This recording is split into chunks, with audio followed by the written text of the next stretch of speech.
बिस्मिल्लाहिर्रहमानिर्रहीम, अस्सलाम वालेकुम नाज़रीन, आप देख रहे हैं GNN प्रोग्राम स्पोर्ट्स फ्लिक्स के साथ। मैं हूं आपका मेज़बान ज़ैनुल हसन। नाज़रीन, आज के प्रोग्राम में बात करेंगे चैंपियंस ट्रॉफ़ी के हवाले से। डेडलॉक अभी तक बरकरार है कि चैंपियंस ट्रॉफ़ी पाकिस्तान में खेली जाएगी, चैंपियंस ट्रॉफ़ी के मैचेस पाकिस्तान में खेले जाएंगे या फिर हाइब्रिड मॉडल अपनाया जाएगा। बल्कि इसके ऊपर एक और चीज़ भी सामने आ रही है कि शायद तमाम के तमाम मैचेस को पाकिस्तान से मुंतकिल कर दिया जाए। और इस हवाले से एक मीटिंग है जो कि जुमे वाले दिन होगी, यानी कि 29 तारीख बताई जा रही है। इस मीटिंग में, बोर्ड मीटिंग में, ये फैसला किया जाएगा कि ये जो इवेंट है इसका मुस्तकबिल क्या होगा। अभी तक पाकिस्तान को इस बात का इंतज़ार है, पाकिस्तान के क्रिकेट शायकीन को इस बात का इंतज़ार है और बड़ी बेसब्री से इंतज़ार है, क्योंकि काफ़ी वक्त गुजर चुका है, लेकिन चैंपियंस ट्रॉफ़ी के हवाले से मैचेस कहाँ पर खेले जाएंगे ये अभी तक फाइनलाइज नहीं हो सका। इसके ऊपर बात करेंगे। इसके साथ साथ बात करेंगे थर्ड ODI के हवाले से जो पाकिस्तान और जिम्बाब्वे के दरमियान खेला जाएगा। तीसरा और आखिरी वनडे मैच है जिम्बाब्वे, और एक मैच जिम्बाब्वे के नाम रहा, एक मैच पाकिस्तान के नाम रहा, और अब तीसरा और फैसला कुन मैच है। क्या क्या चेंजिंग्स की जा सकती हैं, करनी चाहिए या नहीं करनी चाहिए, वही फॉर्मेट पे जाया जाए, इसके ऊपर बात कर लेंगे। साथ ही साथ बात करेंगे अंडर 19 क्रिकेट के हवाले से, जिसमें पाकिस्तान को शिकस्त का सामना करना पड़ा है अफगानिस्तान से। ट्रायंगुलर ये सीरीज जिसमें पाकिस्तान ने शिकस्त खाई है अफगानिस्तान से। एक नई टीम, पाकिस्तान के जितना एक्सपीरियंस भी नहीं, पाकिस्तान के जितनी क्रिकेट भी नहीं खेली, लेकिन अच्छा परफॉर्म कर रही है। पाकिस्तान कहां पर लैग कर रहा है, किन चीज़ों को बेहतर करना चाहिए, किन पर काम करने की ज़रूरत है, तमाम बातों के ऊपर डिस्कशन करेंगे। अपने पैनल का मैं तारुफ करवा दूं, राजा असद अली साहब हमारे साथ मौजूद हैं। Welcome to the show. Studio में कमेंटेटर हैं, क्रिकेट एक्सपर्ट हैं, बड़ी अच्छी ग्रिप रखते हैं और अक्सर इनसे हम इनका तज्जिया लेते रहते हैं। इसके साथ साथ अहमद सईद साहब हमारे साथ मौजूद होंगे, एनालिस्ट हैं और बड़े अच्छे स्टैट्स के ऊपर इनके ग्रिप हैं। सबसे पहले आपकी जानिब आऊँगा राजा साहब, चैंपियंस ट्रॉफ़ी के हवाले से पहले ये खबरें आ रही थी, पाकिस्तान तो अपनी जगह पर अभी तक डटा है और ये कह रहा है पाकिस्तान कि हम नहीं इस अपने मौक़िफ़ से हटेंगे कि तमाम के तमाम मैचेस पाकिस्तान में खेले जाएं। लेकिन कुछ खबरें इस तरह के सामने आना शुरू हुई हैं और ये लग रहा है कि शायद अब हाइब्रिड की तरफ जाया जाएगा। देखिए जैन, ऐसी बदगुमानी की फ़ज़ा, मैं तो बड़ा ऑप्टिमिस्टिक रहता हूँ, विशफुल रहता हूँ from the PCB headquarters point of view कि जो कुछ फ़ैसला होगा वो अवाम की तमन्नाओं के मुताबिक होगा। जो तवाना लोग हैं उनके बस में हो तो वो हमारी क्रिकेट का तीजा पंजा कर दें। और ये जो एक आजकल हम और आज भी ये अफवाहें गर्दिश कर रही थी कि हम पाकिस्तान क्रिकेट बोर्ड, वो कहते हैं नादा सजदे में गिरे जब वक्त क़याम आया, अब ये क़याम का वक्त है तो उनको चाहिए कि खड़े हो जाएं और एक मरतबा तीजा पांजा कर दें। दूसरा रहा ICC का सवाल जो है, अगर ये एक कानूनी बॉडी, स्टैट्यूटरी बॉडी है, अगर वो काम नहीं कर रही, यानी कि मीटिंग कॉल करने का मकसद क्या है? ये बड़ी अय्यारी होती है।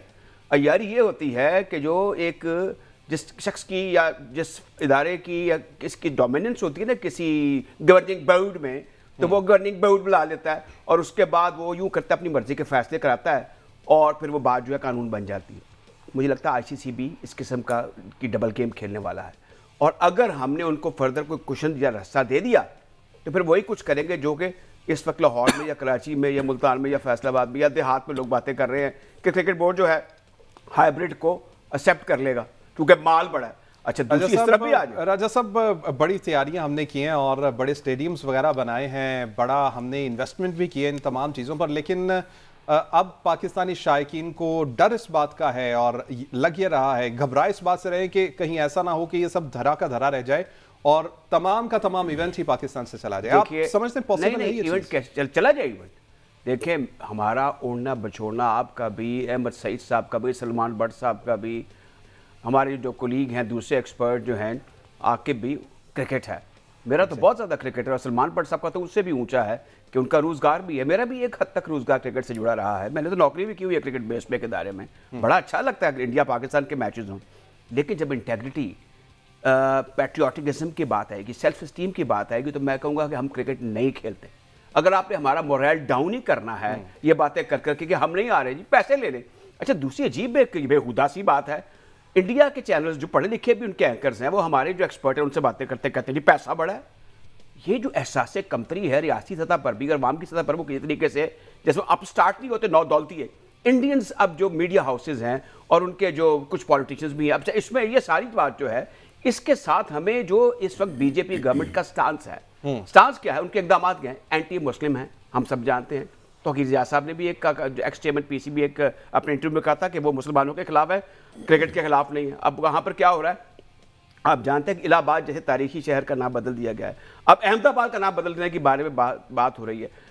दिल्ली में जो औरंगजेब रोड है उसका नाम बदल दिया गया है। अच्छा, अब ये और भी इससे आगे भी जा रहे हैं, वो तो ये भी कह रहे हैं कि ये जो ताजमहल है ये भी एक हिंदू मंदिर था या इसका पस मंजर, इसको तरीक को रीराइट करना चाहिए, उसमें कोर्ट में चले गए।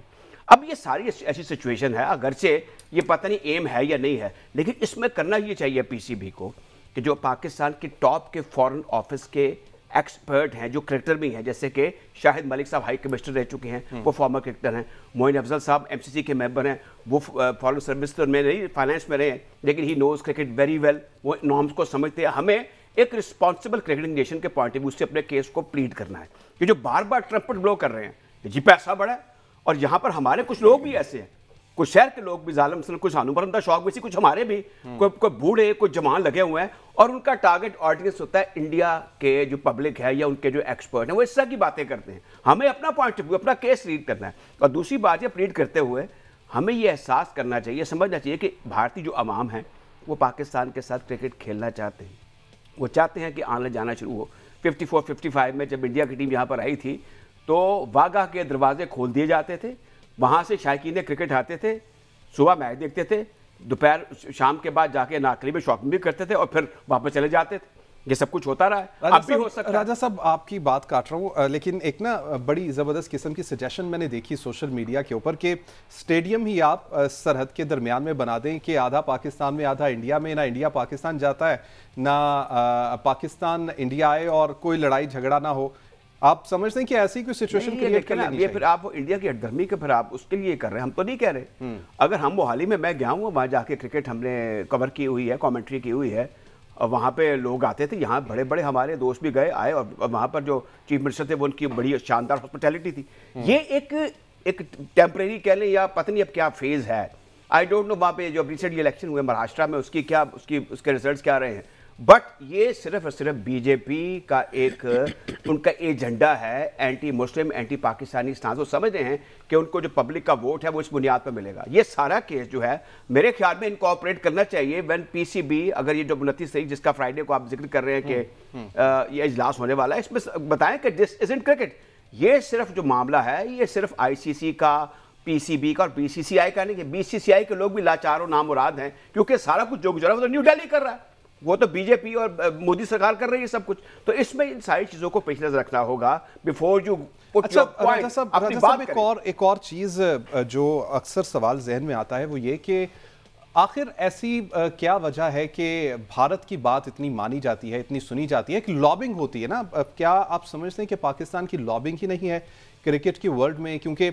अभी जो 29 तारीख के इजलास की हम बात करें उसमें भी वोटिंग होगी, तो क्या ऐसी पाकिस्तान की लॉबिंग है कि पाकिस्तान के हिस्से में भी वोट पड़े और जो स्टैंड पाकिस्तान का है उसको माना जाए? लेकिन हम ये देखते हैं कि जो सूरत हाल होती है वो इससे मुख्तलिफ नजर आती है। इसमें मैं लेट मी क्लियर, एक मीटिंग के अंदर डिसाइड होता है कि पाकिस्तान को ये चैंपियंस ट्रॉफी दी जाती है, इसमें सारे फुल मेंबर भी और जो एसोसिएट मेंबर्स हैं वो भी उसके अंदर शामिल होते हैं कि ये पाकिस्तान को चैंपियंस ट्रॉफी दे दी गई है, ठीक है। उसके कुछ महीनों के शुरू होने से पहले 2-4 महीने पहले से एक तरफ से आवाज़ बुलंद, एक मेंबर कहता है कि जी मैंने मान ही जाना। अच्छा, ये मेंबर समझे उसको ना, उसको ये मत समझे। मैं मानता हूँ, मुझे पता है कि पैसे में बड़ी ताकत है, अज़ल से ये काम चल रहा है। हम रोज़ ये क्लैशे, ये कोटेशन सुनते हैं, जिस करदाने होते कमले भी सियाने, मनी मेक्स द मेयर गो, और ये सारी बातें सुनते रहते हैं। लेकिन यहाँ पे इंटेग्रिटी का सवाल है, साड़ी इज्जत का सवाल है। बात सिर्फ इतनी है, आप ये देखिए कि इस सारी सूरत हाल में जो कुछ भी हो रहा है, पाकिस्तान जो है वो दूसरे एंड पर है। और ये जो गवर्निंग बोर्ड की आप बात कर रहे हैं, अब मुझे पता है जब एक बार एक फैसला हो गया उसको रिवर्स करने वाले हैं। अब वोटिंग की क्या जरूरत है? Exactly. देखिए, इसमें सर्टेन प्रोटोकॉल्स होते हैं, एसओपीज होते हैं कि आपने एक मुल्क को ये होस्ट करार दे दिया है, उसको रिवर्स करने के लिए लॉजिक क्या है? लॉजिक कुछ भी नहीं है कि मैं ना मानू वाली बात है। Exactly. तो इसमें अब ये है कि हमारे बोर्ड के अंदर लोग ऐसे हैं, मैं आपको बता दूं, अच्छा, टॉप क्लास लीगल एक्सपर्ट भी हैं, जैसे Salman Nasir is a legal qualified LLM किया हुआ इंग्लैंड से सलमान रशीद ने। फिर समी बर्नी जो हेड ऑफ मीडिया हैं वो ICC में रह चुके हैं, वो उनकी मेंटेलिटी को, लॉ को, सब कुछ समझते हैं, अपने कल्चर को भी समझते हैं, ICC के लॉ को भी समझते हैं। हमारा कल्चर ये है कि इस पब्लिक ये चाह रही है कि नहीं जी नहीं, बहुत हो गया, आप ये मत करें। अब मेरी तो दरखास्त है चेयरमैन साहब से कि according to the aspiration and the wishes of the people of the Pakistan, आप जाके वहां पर अपना केस प्लीड करें, जैसे कायदे आज़म ने हमारा केस प्लीड किया था और कैसे कैसे लोगों को शिकस्त देकर उन्होंने पाकिस्तान हासिल किया था। आपके लिए सिर्फ क्रिकेट की एक जेन्युइन बात करनी है। हम कोई दुश्मनी नहीं बढ़ाना चाह रहे, हम कोई तासुब नहीं करना चाह रहे, हम ये चाह रहे हैं कि जो हमारा हक है, क्रिकेट में हमारा राइट था कि इतने सालों के बाद, कई दहाइयों के बाद हमें एक इवेंट मिला है, उसको कामयाबी से होने दिया जाए। लेकिन अब यहां पर हो कह रहा है कि एक कैलस है, एक बुगल, जैसे कहते हैं ना खुदा वास्ते का बैर, वो ये बात चल रही है। अगर हमने अब एक्सेप्ट कर ली ये बात, तो फिर आगे देखिए हमेशा वो अपनी टर्म हम पर डिक्टेट करेंगे और हमारी क्रिकेट जो है उसको नुकसान पहुंचेगा। साहब, इसमें बड़ी ज़रूरी ये बात भी है कि हम अपने मौक़िफ़ के ऊपर डटे रहें, हम अपने मौक़िफ़ से एक कदम ही पीछे ना हटें, क्योंकि ये बातें सुनने में आ रही हैं और ये खबरें आ रही हैं कि ऑफ़र ये की जा रही है कि मुआवजा आप ले लें ज़्यादा, लेकिन आप मैचेस को मुंतकिल कर लें। नाज़रीन, कुछ इन पॉइंट्स के ऊपर भी बात करेंगे। अभी वक्त हुआ एक ब्रेक का, ब्रेक से वापस आएंगे। Stay with us.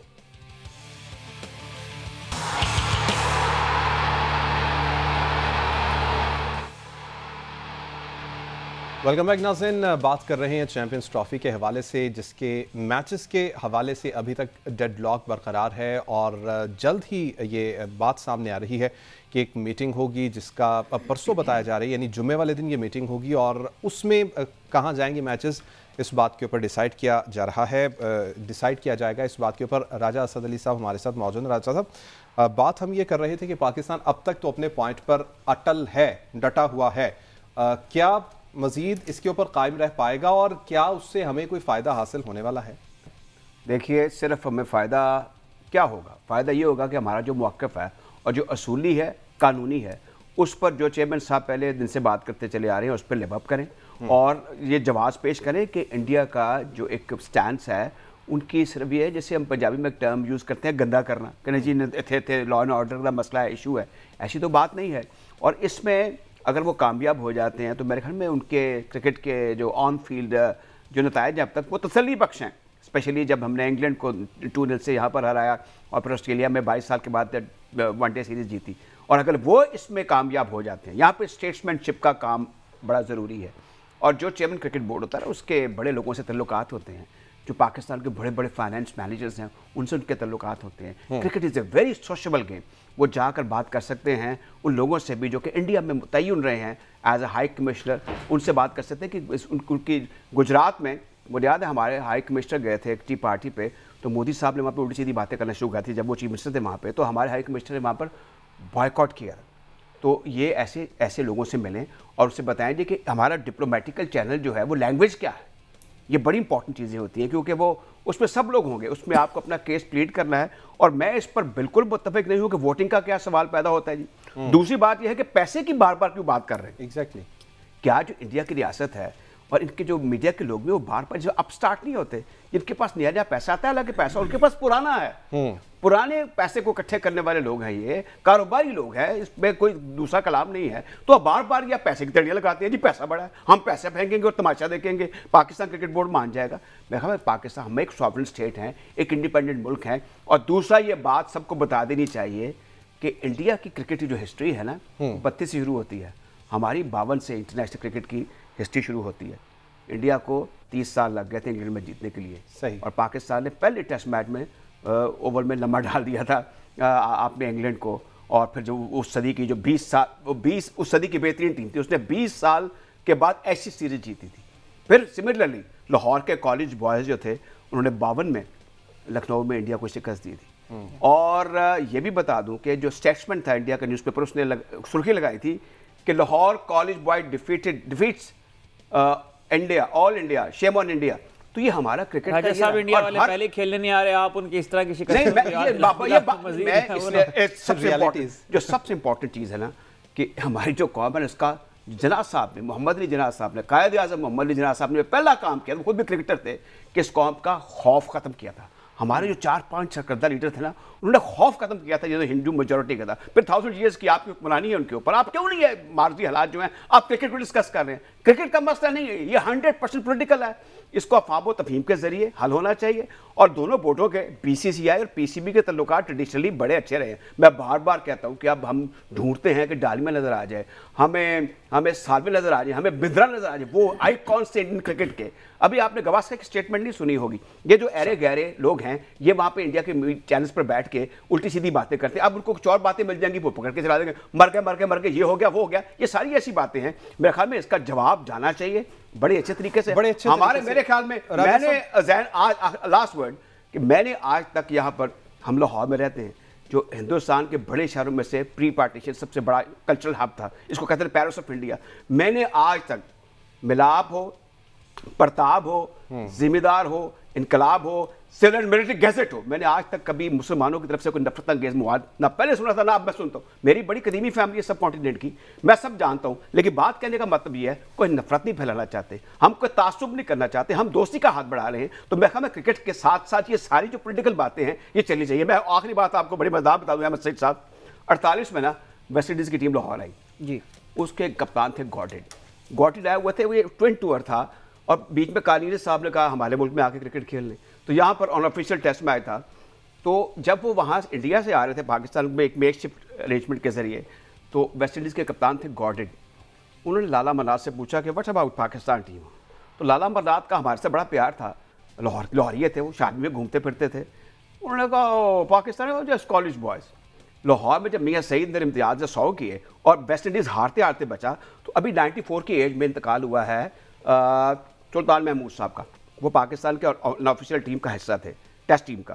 उन्होंने कहा कि गॉटिड बस के अंदर बैठ के ना मगलजात से नवाज रहा था लाला मरनात को, किसने मुझे गलत रिपोर्ट किया पाकिस्तान की टीम के बारे में, हमेशा अंडरमाइन करते। तो ये सारी ऐसी बातें हैं जो बड़ी अच्छी भी हैं, यादगार भी हैं, लेकिन आप खैर खाई की तवक्को मत करना किसी दोस्त से भी वहाँ पर। बिल्कुल ठीक, यानी कि बात वही है कि हमें अपने मौक़िफ़ पर डटे रहना चाहिए, क्योंकि हम बिल्कुल राइट पर हैं और इसके ऊपर डटे रहेंगे तो यही हमारे लिए बेहतर भी होगा। अच्छा, नेक्स्ट टॉपिक की जानिब जाएंगे राजा साहब। वफाकी दारुल हुकूमत इस्लामाबाद में एहतजाज, जिसके बायस श्रीलंका ए टीम के पाकिस्तान में बाकी 2 वनडे मैचेस को मुलतवी कर दिया गया है। बड़े अच्छे फ्लो में थे, बड़े अच्छे मैचेस इससे पहले हमने खेले हैं। आप क्या समझते हैं, इससे तमाम का तमाम जो फ्लो है वो मुतासर नहीं हो जाएगा? क्या कमेंट करना चाहेंगे इस खबर? ये देखिए, ये जो आप बात कर रहे हैं ना जैन, अगर कोई इंडिया के चैनल्स पे बैठ के बात करें ना, ये आप असल में कुछ इतने प्यार से बात कर रहे हैं, वो ऐसे तासुब मिल रहा है जैसे ये कोई इंडिया का प्रोग्राम है। कुछ फ्लो नहीं था, ये एक अरेंजमेंट हुई है। अच्छा। क्योंकि बदमज़गी पैदा हुई है इस वक्त हमारे वफाकी दारुल हुकूमत में, और पीटीआई के वहाँ पर जो है वो जलसे जुलूस निकल रहे हैं। तो क्रिकेट बोर्ड ने, हुकूमत ने यह समझा कि फिल वक्त इसको पोस्टपोन किया जाए। बेशतर जैसे अहमद सईद साहब आपको बताएंगे कि इस सीरीज़ का मुकम्मल हो चुका था। पाकिस्तान ने टेस्ट सीरीज जो अनऑफिशियल टेस्ट सीरीज थी वो 2-0 जीत ली, एक ड्रॉ हो गया। पहला वनडे जो है पाकिस्तान, पहले वनडे मैच में पाकिस्तानी क्रिकेट टीम ने श्रीलंका को शिकस्त दी थी। हैदर अली ने उसमें 56 गेंदों में जो है वो सेंचुरी स्कोर की थी। तो जिस फ्लो की यहाँ पर बात हो रही थी वो यकीनन ये फ्लो था कि हमारी जो ए टीम है वो मैचेस जीतने का सिलसिला जो है वो उसका शुरू हो चुका था। तो यकीनन उससे थोड़ा बहुत हार्ड यकीन आएगा। लेकिन देखें, ये एक मेकशिफ्ट अरेंजमेंट है और जो आमतौर पर जिम्मेदार बोर्ड की जानिब से की जाती है अपने प्लेयर्स को सेफ गार्ड करने के लिए। जो मेहमानान बाहर से आए हैं, ज़ाहिर है उनके प्रोटोकॉल्स का ये हिस्सा होता है। और ऐसा जो तासुर देने की कोशिश की जा रही है कि इससे को बदअमनी फैल रही है या इससे को मुजाहरे हो रहे हैं। और तो देखें, दुनिया में कोई ऐसा मुल्क नहीं है जो ये क्लेम कर सकता हो कि हमारे यहाँ सियासी तौर पर बदअमनी नहीं होती या हमारे यहाँ सियासी प्रोटेस्ट का रिवाज नहीं है। अगर आप डेमोक्रेटिक उसूलों के ऊपर बिलीव रखते हैं तो जमहूरी रियासतों में आमतौर पर ऐसा ही हुआ करता है। इसमें खेलों के लिए स्पेस पैदा करना, इसमें अमन के लिए स्पेस पैदा करना, इसमें बदअमनी को पीछे छोड़ देना और आगे बढ़ने के जानिब जाना, इस रवैये को जो है वो फ़रोग़ देना चाहिए।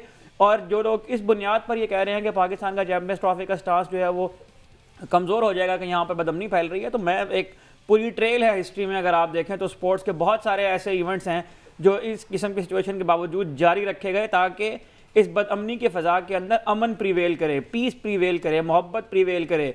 और ये जो रवादारी और हम आहंगी की बात है, स्पोर्ट्स बहुत बड़ा टूल है दुनिया में कॉन्फ्लिक्ट को ख़त्म करने का। अगर हम बात करें तो आपको याद होगा कि अभी 3-4 साल पहले इंडिया के अंदर बहुत बड़े पैमाने पर हमारे सिख भाइयों ने जो है वो एहतजाज का सिलसिला शुरू किया हुआ था और पूरी इंडिया की स्टेट जो है वो उससे मुतासिर हुई थी। उस वक्त भी IPL के मैचेस नहीं रोके गए। अगर मैं आपको क्रिकेट के अलावा भी दूसरे खेलों में लेकर जाऊं तो 1978 में जो फीफा का वर्ल्ड कप अर्जेंटीना में हुआ था, अर्जेंटीना ने ही उसको विन किया था, वो पूरा वर्ल्ड कप डिक्टेटरशिप के दौरान हुआ। उस पूरे वर्ल्ड कप के दौरान जो है वो प्रोटेस्ट होते रहे, उस पूरे वर्ल्ड कप के दौरान जो है वो अमन का माहौल जो है उसको यूं कह लीजिए कि उसको ख़राब करने को जा रहे, लेकिन उस वर्ल्ड कप को भी मुकम्मल करवाया गया। उसके बाद अगर आप आ जाएं 2010 के अंदर साउथ अफ्रीका के अंदर फुटबॉल का वर्ल्ड कप हुआ और साउथ अफ्रीका का आप रिकॉर्ड निकाल कर देखें, आज भी वहां पर रात को निकलें तो लोगों को ये तलकीन की जाती है कि 4-5 लोग साथ लेकर निकलें। 2023-24 का डाटा अगर मैं आपके सामने शेयर करूं तो लंदन शहर के अंदर 15,000 से ज़्यादा ऐसे वाक़यात हैं जिसमें लोगों के साथ जो है वो नाइफ स्नैचिंग की गई है। तो ये कौन सा ऐसा मुल्क है, कौन सी ऐसी कंट्री है जो ये क्लेम कर सकती हो कि हमारा मुल्क जो है वह 100% पुरअमन है। दुनिया के तमाम ममालिक में ऐसा होता है, लेकिन जो जिम्मेदार ममालिक होते हैं, जो जमहूरी ममालिक होते हैं, जो अमन पसंद ममालिक होते हैं, वो इसमें से अपने लिए स्पेस पैदा करते हैं, वो इसमें से ही आगे बढ़ने का रास्ता तलाश करते हैं और यही किया है पाकिस्तान क्रिकेट बोर्ड ने। और हम चैंपियंस ट्रॉफी भी इंशाल्लाह आपको पुरअमन हालात के अंदर पाकिस्तान में सईद साहब और जैन साहब 2000 में हम कमेंट्री के लिए गए केनिया, वहाँ पे ICC नॉकआउट इवेंट था, अब सारे मेंबर्स थे, समझ चैंपियंस ट्रॉफी की तरह का इवेंट था वो, उसकी प्राइमरीली जो एक फॉर्म थी वही थी। वहाँ पर ये हुआ कि हम मीडिया में बैठे हुए थे, अचानक शोर बुलंद हुआ और हमारे बंगाली भाई जो हैं वो 4-5-6 कहने लगे हम तो लुट गए और ये हुआ और वो हुआ। हमें गन पॉइंट पर नैरोबी के अंदर लूट लिया गया, हमारे पासपोर्ट भी, हमारे पैसे भी। तो फिर वो जो केनियन क्रिकेट एसोसिएशन के लोग आए, उन्होंने कहा कि हम आपका ये सब कुछ, आपका पासपोर्ट भी बन जाएगा, आप बेफिक्र हो जाइए, कोई ऐसी इसको ज़रा इशू मत बनाएं। तो वो फिर सारा चीज़ें सेटल डाउन हुई। तो क्रिकेट के साथ, और हाँ उससे पहले एक सीरीज ऑफ बम ब्लास्ट भी हुई थी नैरोबी में।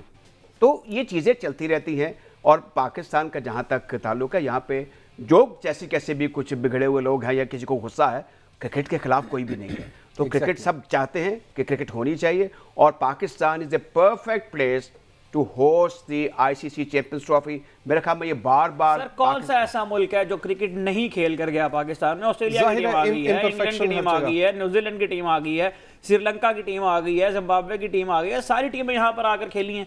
एक इंडिया की टीम है जो अपने सिर्फ इस झूठे बयानिए को कि पाकिस्तान जो अच्छा, इसमें एक और चीज़ है, आप ये देख लें, पाकिस्तान में इस वक्त इस्लामाबाद में स्पोर्ट्स का बहुत बड़ा इवेंट हो रहा है, वो जो प्राइम मिनिस्टर के नाम से है। लाहौर में पिंक गेम्स हुई जिसमें वज़ीर आला मेहमानी खुसूसी थी, पंजाब स्पोर्ट्स बोर्ड ने कराई। उसके अंदर 15,000 बच्चियों का चाटे मारता हुआ समंदर था, कोई सिक्योरिटी नहीं थी। तो अगर मॉब को इकट्ठा करना है, किसने डिस्टर्ब करना है, वो तो मुल्की सतह पर भी कर सकता है, बैन अवी सतह पर भी कर सकता है। तो अल्लाह का फजलो करम है, ये मुल्क बिल्कुल सेफ है, महफूज है। और इसमें अब ये दाद देनी होगी जो अमेरिकनिज्म है ना, पाक आर्मी का, पुलिस का, स्पोर्ट्स बोर्ड का, प्रोविंशियल गवर्नमेंट्स का, फिर जो मुकामी हुकूमतें उनका, ये बड़ा शानदार है, एक अच्छा तालमेल है और हम अच्छे तरीके से इवेंट्स को होल्ड कर सकते हैं। इसमें अब बकौल शख्स से हमें अब इवेंट्स कराने में जद्दुल्लाह हासिल है। जी, इसमें एक और केस स्टडी अगर हम रिसेंट जो स्पोर्ट्स चल रही हैं उनमें ही अगर हम ले लें तो इस वक्त यूएफा चैंपियंस लीग के मैचेस जो है वो हर हफ्ते होते हैं। फुटबॉल का जो इलीट कंपटीशन है यूरोप का, उसमें भी अब दुनिया में सबसे बड़ा कॉन्फ्लिक्ट तो यकीन इस वक्त फ़लस्तीन और इसराइल का कॉन्फ्लिक्ट है। उस कॉन्फ्लिक्ट की वजह से अभी 2 हफ्ते कबल नीदरलैंड की दारुल हुकूमत एम्स्टरडैम के अंदर कुछ इंतहा पसंद यहूदियों ने वहाँ पर जो है बदअमनी फैलाने की कोशिश की, जिसके नतीजे में 62 अफराद गिरफ्तार हुए। उसके रिएक्शन के तौर पर हर हफ्ते कहीं ना कहीं डेमॉन्स्ट्रेशन होती है, कहीं ना कहीं लोग फ़लस्तीनियों से जो है वो इज़हार यकजहती कर रहे होते हैं। इन हालात के बावजूद भी स्पोर्ट्स को नहीं रोका गया, मैचेस रेगुलर चल रहे हैं। तो दुनिया में जहां भी डेमोक्रेटिक हुकूमतें होंगी वहां पर आपको इस किस्म के रवैये देखने को मिलेंगे। अच्छा, एक चीज का हमें एक बड़ा जैन और सईद साहब एक नुकसान ये भी है, ICC एक इंतहाई कमज़ोर नहीफ इदारा है, कमज़ोर भी है और बिल्कुल लगता है कि उनमें सुध-बुध भी नहीं है। इंटरनेशनल ओलंपिक एसोसिएशन ने 2019 में इंडिया से एक इवेंट ले लिया था जब शूटिंग की टीम को, हमारी शूटिंग की टीम को वीज़ा इश्यूज़ नहीं किए गए जी। तो ICC ने ब्रंटली कहा था, OIC ने यानी इंटरनेशनल ओलंपिक एसोसिएशन ने इंडिया को, कि आपको ये इवेंट अब नहीं मिलेगा और आइंदा भी आपको ऐसा ये इवेंट नहीं मिलेगा। अब वहाँ पर कोई न्यूजीलैंड और फिर ऑस्ट्रेलिया या इंग्लैंड जैसे मुल्क नहीं थे जो अब ये देखें कि जो मनी और जो कैश फ्लो है इंडिया से आ रही है। लिहाजा अब ये जो गवर्नेंस है ना, इसके SOPs हारून लोगाट साहब के दौर में मैंने किसी से सुना था कि एक साक को हायर किया गया था। उन्हें कहा था, उनको ये कहा गया था कि आप ICC के जो गवर्नेंस रूल्स हैं वो बताएं। अब ये नहीं है कि एक मुल्क के पास अगर मसाइल ज़्यादा हैं तो लिहाजा वो जो कहे वो मानी जाए, वो जिसको बुरा कहे वो उसको बुरा समझा जाए। बिल्कुल ऐसा पॉसिबल नहीं है। ये चीज़ें ऐसी ICC को एक तगड़ा इदारा होने की वजह से इसको टेकअप करना पड़ेगा। बिल्कुल। और बावजूद इसके कि बाकायदा तौर पर आईसीसी की जो टीम है उसने यहाँ पर विजिट किया, तमाम तर इंतजामात को देखा और तमाम तर इंतजामात के ऊपर उन्होंने थम्स अप किया कि यहाँ पर सिक्योरिटी के तमाम इंतजामात मुकम्मल हैं और किसी किस्म का कोई यहाँ पर ख़तरा मौजूद नहीं है, इवेंट करवाया जा सकता है, तो फिर इस तरह की बातें बिल्कुल नामुनासिब हैं। नाज़रीन, अभी एक ब्रेक पर जाएंगे, ब्रेक से जब आएंगे तो बात करेंगे अंडर 19 क्रिकेट के हवाले से, जिसमें पाकिस्तान को शिकस्त का सामना करना पड़ा है अफगानिस्तान से। Stay with us.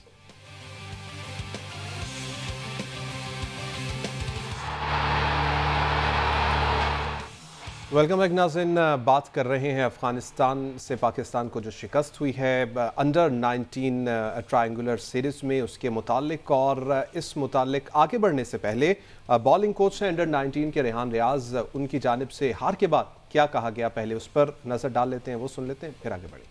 गुफ्तगू आपने सुनी बॉलिंग कोच की, उन्होंने कहा कि ओवरऑल एक अच्छा इवेंट रहा और अच्छी चीज़ें हमने सीखी हैं। राजा साहब, अच्छी चीज़ें तो हमने सीखी और हम हमेशा ही सीखते हैं और हार से और जीत से हर चीज़ से बंदे को सीखना भी चाहिए, लेकिन यहाँ पर सवाल ये पैदा होता है कि निस्बतन काफ़ी बाद में आने वाली टीम और ऐसी टीम के जिसके पास वैसे माली वसाइल भी नहीं है, वैसा बोर्ड भी नहीं है, वो हर मैदान में इतना अच्छा परफॉर्म कैसे कर जाती?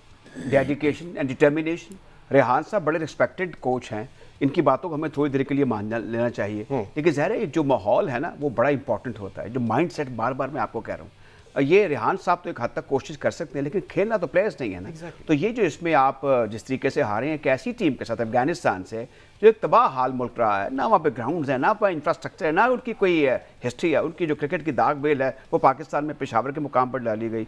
इंतहाई टैलेंटेड नेशन है, इसमें कोई शक नहीं, और ये इससे कुछ लोगों को सीख भी लेना चाहिए कि कम से कम वसाइल में, और जब आपकी हिस्ट्री भी इतनी तगड़ी नहीं है क्रिकेट के पॉइंट ऑफ व्यू से, आप किस तरीके से बड़ी बड़ी टीमों को ले देकर उनको हरा रहे हैं और आगे बढ़ते चले जा रहे हैं। पाकिस्तान की मिसाल ले लीजिए, पाकिस्तान के अलावा उन्होंने दूसरी टीमों को भी आगे लगाया हुआ है। तो ये इसमें ज़हन एक इम्पॉर्टेंट चीज़ है कि ये जो अंडर 19 का इस तरह हारना है ना, इसका मतलब ये है टीम इन वेटिंग। इसी में से हमारा ट्रेडिशनली सारा जो स्टफ आता है, जो नेशनल पूल आता है, वो अंडर 19 ही में से आता है। अगर आप एशिया की सतह पर एक ट्राई सीरीज़ में इस तरह शिकस्त दर शिकस्त खा रहे हैं, तो आगे जाके क्या होगा जब एशिया की अंडर 19 बड़ी, जिसमें हिंदुस्तान भी होगा, बांग्लादेश भी होगा, श्रीलंका भी होगा, फिर आपका क्या बनेगा? तो ये गौरतलब बात है। अच्छा, एक जो गुज़िश्ता से व्यवस्था बात आपने की ना, आईसीसी इतना हौला इदारा है। अब मुझे बताएं, उन्होंने कहा कि जब इंडियन प्रीमियर लीग होगी तो कोई ग्लोबल आईसीसी का इवेंट नहीं होगा, उनको एक विंडो दे दी है। मैं नहीं कह रहा कि पाकिस्तानी प्लेयर्स को ज़रूर बुलाएं इंडियन प्रीमियर लीग में, लेकिन एक इंडियन जर्नलिस्ट से मैं बात कर रहा था कि फिर पाकिस्तानियों को उनको बुलाना चाहिए बाइज्जत तरीके से। अब वो पाकिस्तान का हुक्का पानी बंद किया हुआ है इंडियन प्रीमियर लीग में, दूसरी तरफ आईसीसी ये कह रही है नहीं जी ये एक स्पेशल इवेंट है, इस दौरान कोई ग्लोबल आईसीसी का इवेंट नहीं होगा, ये विंडो उनको दे दी गई। अब इसमें मुझे आप बताएं कि ये आईसीसी के क्या डबल स्टैंडर्ड है, ये क्या सूरत है? ये क्रिकेट है, ये कोई दूसरे इदारे नहीं है। इसमें इनको अपने एसओपीज बना लेने चाहिए, इनको अपना मेमोरेंडम ऑफ आर्टिकल बना लेना चाहिए जिस पर कारबंद रहना चाहिए। ये बार बार मीटिंगें करके बुला के वोटिंग करना शुरू कर देते हैं, ये फिर दोबारा वोटिंग होगी, क्यों होगी जी? ये अजीब सी बात है, ये पाकिस्तान को पंजाबी में कहते हैं कंस से लगाने वाली बात है। बिल्कुल ठीक है। अंडर 19 की यहाँ बात हो रही है राजा साहब, अभी आप तज़किरा कर रहे थे फ़हामुल हक का, जिनको टीम में पता नहीं किस बुनियाद पर शामिल किया गया। मैं क्विकली अगर उनके सिर्फ 2 मैचेस जो उन्हें लिस्ट है कि 2 मैचेस खेले उनके स्टैट्स आपके सामने रखूं तो मुझे ये समझ में नहीं आ रही कि वो सिवाय इसके कि वो मिसबाहुल हक साहब के साहबजादे हैं, वो किस बुनियाद पर टीम है। 2 मैच उन्होंने खेले हैं, 31 रन उन्होंने बनाए हैं, एक मैच में उन्होंने 18 रन किए, एक मैच में उन्होंने 13 रन किए। और जहाँ तक बॉलिंग का नंबर पर आते हैं, उनकी बॉलिंग स्टाइल क्या है? ये मीडियम बॉलर हैं इनके, जी इनको ज़बरदस्ती ऑलराउंडर बनाने की कोशिश की जा रही है। 2 मैच उन्होंने खेले हैं, 31 रन किए हैं और विकेट पे कोई हासिल नहीं कर पाए। ये प्रोफेसर साहब आप बहुत शरारती आदमी हैं, आप सब कुछ कह गए। चले अब देखें, मेरे पास बड़े बात का हम तो एक्सपेक्ट करते हैं। देखिए मैं ये समझता हूं, मैं साथ में हूं कि जो बड़े क्रिकेटर्स हैं ना, मिसबाहुल हक एक आइकॉन है, रोशनी का मीनार है, इनके बच्चे को अच्छा होना चाहिए, उंगली नहीं उठनी चाहिए, वो जो कहते हैं मासी वेड़ा नहीं होना चाहिए, ना इसमें नेपोटिज्म की कोई बू आनी चाहिए। तो ऐसा एक जुमला सिर्फ मैं यहाँ कहना चाहूँगा कि फ़हामुल हक को इसके अलावा भी तारुफ बनाना होगा कि वो मिसबाहुल हक के बेटे हैं। बिल्कुल ठीक है, चिराग तले अंधेरा नहीं होना चाहिए, इनको चमकना चाहिए। और मैं खुद समझता हूँ कि जो खानवादे होते हैं, जिन फैमिलीज़ ने क्रिकेट खेली है, उनके जब फैमिली से कोई रेस करता है तो उसको बड़े प्रेसेस होते हैं। अगर उससे 100 करता है 50 तो वो ऑलरेडी लेकर अपनी जेब में आ रहा है। तो ये सारी ऐसी बातें जिस पर देखना होगा। दूसरा, अब ये पीसीबी को चाहिए कि मैं कोई क्रिटिसाइज़ नहीं कर रहा, जिन फैमिलीज़ के बच्चे जो हैं वो क्रिकेट खेल रहे हैं और जिनके पेरेंट्स जो हैं या वालिद जो हैं या अगर वालदा भी क्रिकेट पाकिस्तान की तरफ से खेल चुकी हैं, तो there should be some special case and permission that should be with the approval of the competent authority और द चेयरमैन ऑफ सेलेक्टर्स कि जनाब ये उनके साहबजादे हैं, लेकिन इसमें नेपोटिज्म इन्वॉल्व नहीं है, कोई इन्फ्लुएंस इन्वॉल्व नहीं है, ही डिजर्व। बिल्कुल ठीक है। अच्छा राजा साहब, कल के मैच के हवाले से सिर्फ 1 मिनट हमारे पास बचा है, ये कहिएगा कि कल के मैच के हवाले से आप समझते हैं कोई चेंजेस होंगी या यही टीम जो है इसके साथ जाना चाहिए पाकिस्तान? देखिए, ये चेंजेस क्या होनी है, इनके पास कौन सा ऐसा रिजर्वायर है, कभी कप्तान रेस्ट करने के लिए बैठ जाते हैं। आप पर शिकस्त मुसलत हुई ऑस्ट्रेलिया में भी T20 में ही, पहला वनडे यहाँ पर हार गए। अब मुझे बताएं ये क्या करना चाहते हैं? इनको अपनी पूरी टीम, मैं तो समझता हूँ इनको शाहीन शाह अफरीदी, नसीम शाह और बाबर आजम को भी टीम में रखना चाहिए था। बहरहाल एक मैच बड़े मार्जिन से दूसरा जीत चुके हैं, तीसरा भी जीतना चाहिए। होप फॉर द बेस्ट, और हम यही दुआ करेंगे कि पाकिस्तान परफॉर्म करे और ये सीरीज पाकिस्तान अपने नाम करे। नाज़रीन, आपने प्रोग्राम देखा, फीडबैक जरूर दीजिएगा। अल्लाह ने के बाद।